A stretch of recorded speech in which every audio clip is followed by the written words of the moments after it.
Bonjour. L'organisation communale de Briançon apparaît dans les sources assez tardivement par rapport à celle de Gap et d'Embrun. Dans les vallées du Briançonnais, le dauphin est le maître sans partage.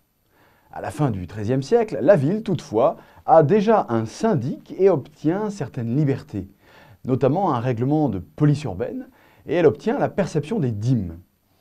On négocie âprement les droits sur l'eau et sur les pâturages avec le dauphin. Entre 1300 et 1340, le dauphin de Viennois confirme ses franchises à la ville, sans toutefois jamais lui concéder ses droits sur les péages et les marchés, trop rémunérateurs pour les abandonner. Le dauphin préfère se les conserver. Il semble que les vallées du Briançonnais s'étaient fédérées, sous le pouvoir delphinal ou autour de leur noblesse rurale, mais aucun document n'a conservé de traces de ces solidarités entre villages des montagnes.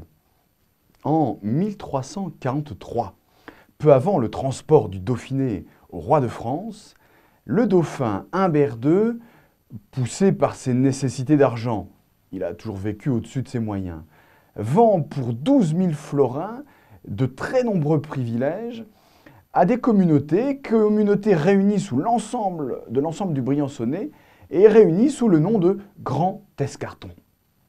Cet accord fut consigné dans un document fameux, la Grande Charte des Escartons. Les élites locales achetèrent ces droits juste avant le transport du Dauphiné, sans doute parce que ces communautés craignaient l'attitude du roi de France envers leurs prérogatives.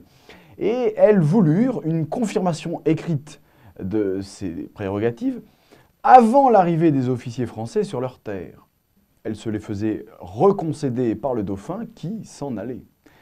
Rédigé sur un long parchemin roulé en 37 articles et signé du dauphin Humbert II, le document accorde à perpétuité à toutes les communautés du Briançonnais, représentées par leur syndic, la jouissance sur les droits féodaux que possédait ici le dauphin.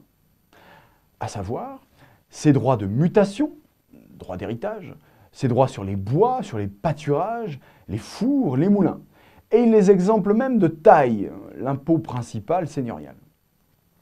Les communautés du Briançonnais ont désormais la possibilité de se réunir et d'organiser librement leurs consulats, leurs réunions, leurs assemblées, en dehors de la présence d'officiers seigneuriaux. Elles restent toutefois dépendantes de la haute justice delphinoise pour tout ce qui est justice criminelle. Leurs devoirs militaires envers le dauphin sont désormais limités. Les habitants du Grand Escarton répartiront librement leurs propres impositions, leurs propres fiscalités.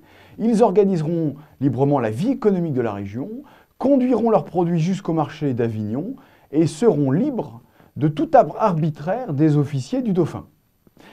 Ils peuvent eux-mêmes détenir des fiefs. In fine, les habitants sont considérés comme des hommes libres, francs, non plus comme des serfs, mais ils doivent toutefois l'hommage au dauphin. Il ne s'agit donc pas d'une république libre, mais d'une confédération de petites communautés rurales, toujours liées en appel à un suzerain, et qui en obtiennent des privilèges essentiellement féodaux et fiscaux. Le nom même d'escarton vient du verbe escartonner, c'est-à-dire répartir. Il s'agissait donc de répartir librement l'imposition. Autour de Briançon, le Grand Escarton est donc une confédération qui regroupe 5 sous-ensembles appelés les escartons. 5 espaces fiscaux. Briançon, qui possède 12 communautés rurales dans son entourage, les 10 communautés de l'escarton d'Oult, le Queyras, avec 7 communautés, les 5 du Val-Cluson, et enfin les 3 de Château-Dauphin, soit en tout 37 villages reconnus et regroupant, nous ne sommes pas sûrs du chiffre, mais à peu près une trentaine de milliers d'habitants. Chaque année, les délégués des différents escartons se réunissaient en assemblée générale, le plus souvent à Briançon. Mais les négociateurs les plus puissants venaient de Briançon et d'Oulx.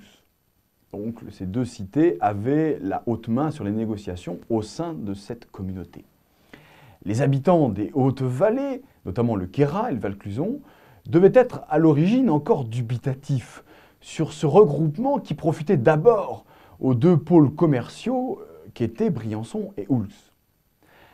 La somme demandée par le dauphin pour payer cette liberté équivalait en outre au double des taxations qu'il exigeait chaque année.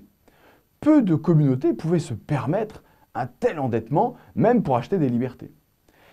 Les Escartons n'étaient donc pas aux mains de paysans pauvres qui auraient conquis de haute lutte leur liberté, mais ils étaient le privilège d'élites économiques et de riches éleveurs, très riches éleveurs, qui avaient su s'organiser et rassembler d'énormes sommes d'argent pour devenir eux-mêmes les maîtres des vallées. C'étaient finalement des seigneurs qui rachetaient des droits à d'autres seigneurs.